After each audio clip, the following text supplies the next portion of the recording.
Oui, merci beaucoup. En cette période très critique de notre histoire, il y a lieu de conjuguer les efforts.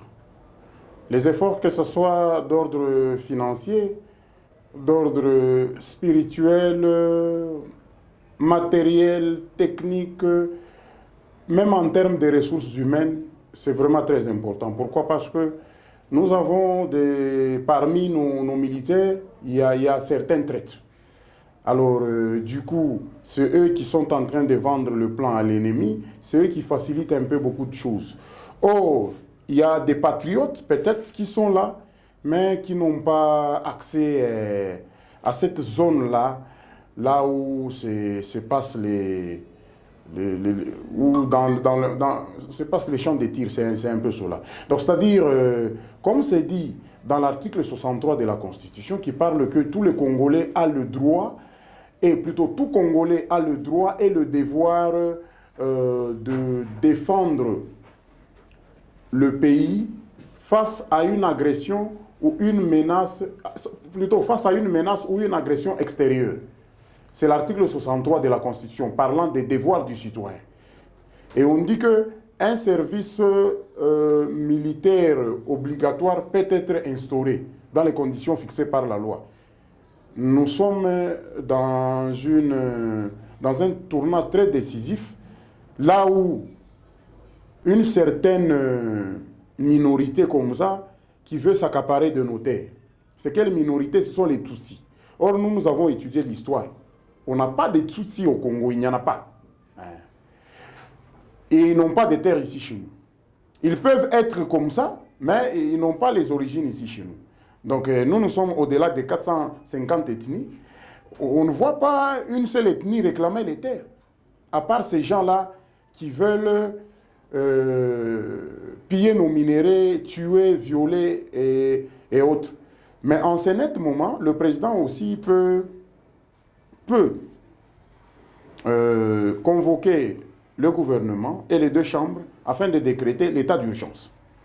Dans l'état d'urgence, c'est-à-dire l'administration devient militarisée, alors là, on restreint quelques libertés fondamentales, et puis après, on peut bien faire face à tous ces Rwandais et ces Congolais qui ont perdu de sens. Parce qu'on voit le monsieur qui est à la tête de ça. C'est qui? Il était le président de la Commission électorale nationale indépendante. C'est-à-dire, je ne sais pas pourquoi est-ce qu'il devient du coup sans moralité. Parce que la morale dit ceci. Ce n'est plus le moment d'accuser ou de s'entre-accuser, si vous permettez le terme. Ce n'est plus le moment de s'entre-accuser. Le moment, c'est d'être autour d'une table. C'est le moment de mettre de côté tous nos différends et puis regarder dans la même direction parce que l'ennemi est entre nous. L'ennemi profite de notre désunion, je le disais tantôt. L'ennemi profite de notre mésentente. Alors nous ne voulons plus ça.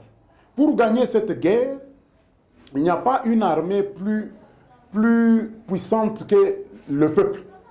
C'est-à-dire, nous, peuple congolais, si nous sommes rangés derrière nos forces armées, nos services de sécurité, nos services de renseignement, nous allons vaincre l'ennemi qui est en train de piller. À l'instant même, il est en train de tuer, violer et voler nos minéraux. Pour que les autres nous donnent du crédit, soyons unis en interne. Ayons un même langage. C'est un peu cela. Donc ça, c'est notre pays. Ne faisons pas l'apologie de l'ennemi. C'est pour cela qu'il y a un colonel qui parlait en disant qu'il faut toujours signaler des mouvements suspects. Signaler. Il ne faut pas loger le M23 chez vous. Parce que vous risquez de vous mettre vous-même en insécurité. Quand il viendra, il n'aura pas pitié de vous. Ces gens là-bas, on est dans un régime démocratique, je le répète. Ce n'est pas le temps de la prise des armes, non. Toute accession au pouvoir, c'est par la voie des urnes. S'ils ont besoin d'accéder au pouvoir, qu'ils attendent seulement en 2028, nous venions des élections il n'y a pas longtemps. Chers compatriotes, comprenez un peu que en cette période, tout celui qui prend les armes, donc c'est-à-dire, c'est un traître, c'est quelqu'un à abattre. Parce qu'on n'est pas dans un autre régime qu'un régime démocratique, là où les institutions fonctionnent normalement. Nous n'avons qu'à avoir une armée dissuasive, une armée bien équipée, avec les militaires ayant les bonnes conditions sociales. C'est ce qui manque. Si leurs enfants peuvent étudier gratuitement de la maternelle jusqu'à l'université, les soins de santé gratuits et tout le reste, et une bonne vie sociale, je crois que leurs parents qui sont au front seront très contents.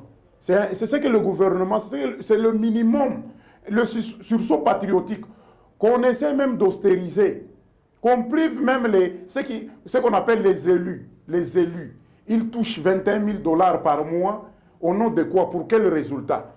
Voilà qu'il y a des gens qui donnent des résultats sur le terrain, qui sont en train de pourchasser les Rwandais, lesquelles personnes méritent notre considération, méritent toute l'attention de la nation en termes de budget, en termes d'amélioration des conditions sociales, en termes d'amélioration de leurs conditions de travail. C'est un peu cela, au fait. Parce que c'est notre armée, c'est nos services de renseignement, c'est notre police.